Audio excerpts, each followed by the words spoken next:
create the glow effect on the tree itself.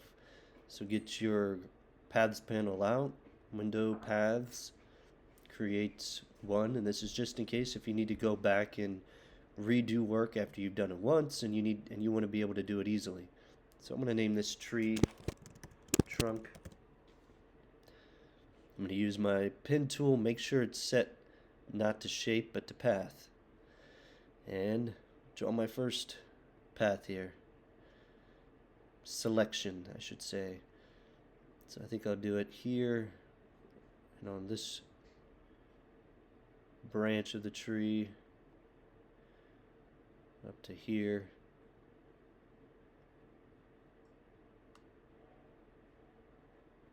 Use my space bar to move to my hand and move it a little bit.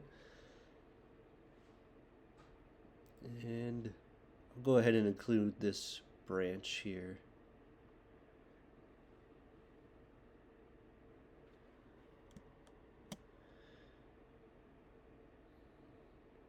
All the way to right here.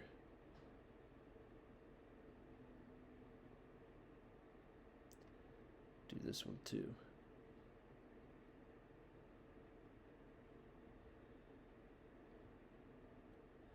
Okay. Finish it off. Command Enter. I'm going to go ahead and remove this from my selection. So get my lasso tool, hold my negative, and remove this real quick. There we go. Alright, hold my B button, get my yellow back, make sure either the brush itself is set to a blend mode of color or the layer. I have my brush set to color, and I'm going to make it much larger. And I'm not going to paint directly on this, but I'm going to use the feathering of the brush. And I'm just going to start carefully painting right here to get some areas of yellow glow onto the tree. Probably a lot right here, a lot right there. I can make it smaller now as I need to do these areas.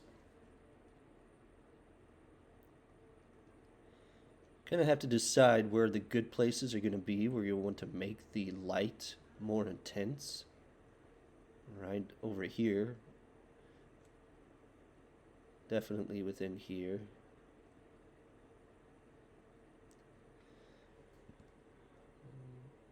A little bit more intense on this side, I think.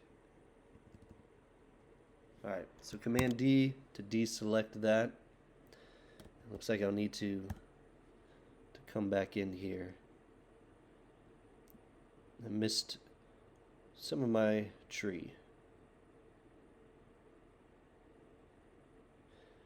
Make sure to get a good first selection. I will, if I see this on yours, I'll ask you to fix it. So make sure you're getting a good first selection there.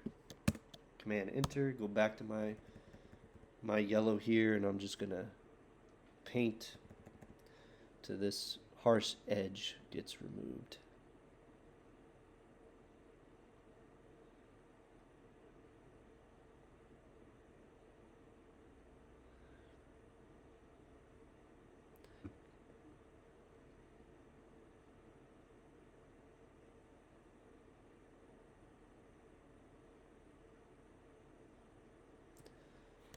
Alright, there we go.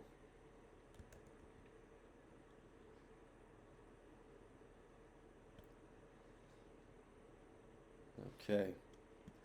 And now we just need to continue to do this on the rest of the tree in places. Some of these areas I can carefully just without having to make a selection. But I don't want to go outside of the tree like so. Make sure you're staying just on the branch, and if you can't do that, then you'll need to make your selection. So you'll continue working on the tree. This is a little bit too bright, so what I would do is actually come back here, create either a layer mask or just use the eraser on the layer and gently remove the harshness of this light. So I'm just painting black with the 1% flow because there's a little bit too harsh of a yellow there when I had to redo it. So there we go. It's looking a little bit better. So you can always control the intensity by creating a layer mask, painting out, lowering the opacity of the layer. But you're going to do all of that until you get this effect here. Back brighter where the points are, obviously. The final thing you're going to do is, so here we have the red. Get rid of my yellow one. That looks kind of cool if I were to do two like that, actually. Here's the red. You're going to, at the very end, after you've done all of your light effects, you are going to create a composite. Shift, Alt Option, Command E. Turn it into a smart object. And we're going to increase the glow of this a little bit more. You're going to go to Camera Raw Filter. And you're going to come to Color Mixer. And whatever color you have for your triangle and glow, you're going to click on that color. So mine's red. And then you're going to take the luminance. Luminance is the glow of it. And we're going to increase that. You can see how it's glowing a little bit more. So increase that some more. You can increase the saturation if you like. You can even come back to basic, mess around with a few things here like dehaze, maybe clarity a little bit. Don't go too far with any one of these. You can increase the contrast some. So before and then after. So there we go. It's glowing even more now.